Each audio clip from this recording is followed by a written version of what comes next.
mga ka-lifestyle, magandang araw sa atin lahat. So for today's video mga lifestyle, let's talk about online lending application once again. So kung napapansin nyo, nandito pa yung bandana sa ulo ko kasi kagagaling ko po sa gym.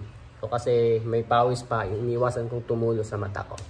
So ayan, naisipan ko gumawa ng content ngayon. Kasi meron nag-forward sa akin ng isang text ng isang online lending application agent, no? So binanggit niya doon na may malawakan operation or stop operation na kanilang system. So posible daw wala daw munang release or reloan na within 1 week. So legit ba to? So bakit ba tinext 'yon?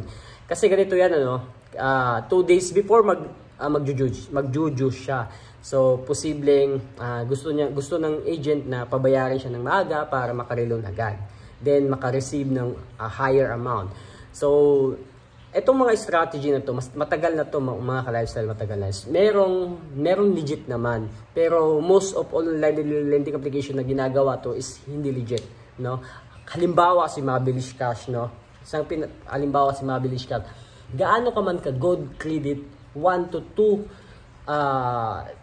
times ka na nag-loan, posibleng next loan mo is pwedeng i-reject ka kagad, no?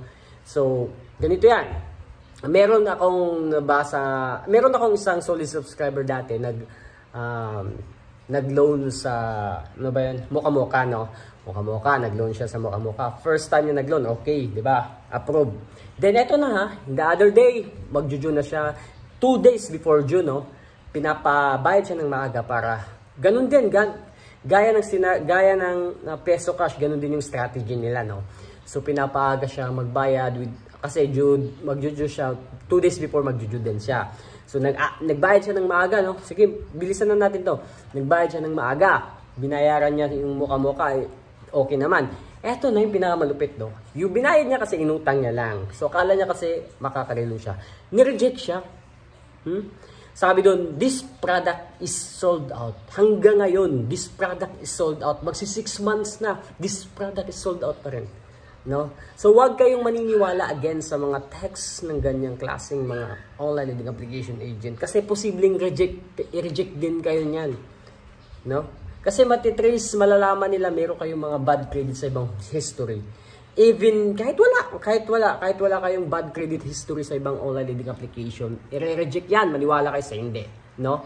Again, pag-isipan niyo ng mabuti, especially yung mga 4 to 5 times na nagre-reloan, no, sa mga online lending application, tapos inuutang lang yung perang ibabayad. Naku, pag-isipan niyo na mabuti kasi baka pag-click niyo reject na.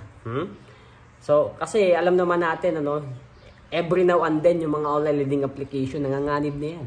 No? Nanganganib na yan. Baka i-raid sila. That's why, nagiging mautak na rin yung mga online lending application. So, yun yung napansin ko, no? Again, kung mag-re-reloan kayo, tapos yung perang i-re-reloan nyo, inutang nyo lang din sa kamag-anak nyo, whatsoever, sa kumpanya nyo, pag-isipan nyo na mabuti. Pero kung yung sobra nyo namang pera yung ibabayad nyo, why not, di ba? So, yun na mga ka-lifestyle, no? Share ko lang sa inyo bagong strategy, bagong pakulo. Ay, actually, hindi to bago eh. Common na to.